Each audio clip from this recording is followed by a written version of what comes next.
Hi friends, কাল গিয়েছিলাম কোলাঘাট পেরিয়ে বাগনান যেতে বেনাপুরে। এখানের ভাইরাল ভিডিও অনেক দিন থেকেই দেখছিলাম, যাব করে আজ যাওয়া হয়নি এই নদীর ধারে, তাই আজ গেলাম। আর যাওয়ার মুহূর্তে বৃষ্টি আমার পিছু ছাড়লো না রাস্তায়। কি করা যাবে, এই বৃষ্টি নিয়েই যেতে হবে। আর এই রাস্তার ধারে গাছগুলো দেখুন, খুবই সুন্দর, অসাধারণ লাগছে।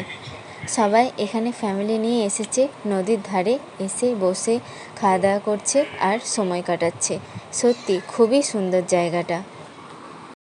গিয়ে কিছু ফটোশ্যুট করে নিলাম, তারপর কেক ফুচকা খেয়ে তারপর বেরিয়ে পড়লাম। আর এখানের ভাইরাল জায়গায় এসেছি, ফুচকা খাবো না সেটা হতে পারে?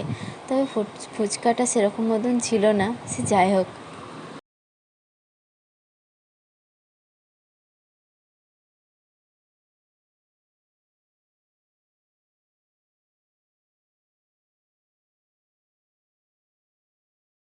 রেল স্টেশনের কাছে রেলগেট পড়ে গেল, আর এখানেই ছোট্ট করে একটা ট্রেনের ভিডিও তুলে নিলাম। এরপর গেলাম শের পাঞ্জাব ঘুরতে। শের পাঞ্জাবের সাইডের এরিয়াটা অনেকটাই বাড়িয়েছে, আরও কাজ চলছে।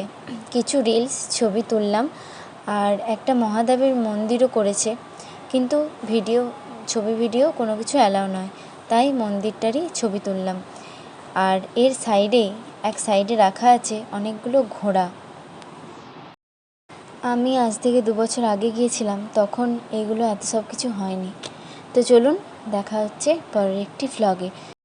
ভিডিওটা যদি ভালো লাগে তাহলে লাইক কমেন্ট করতে ভুলবেন না।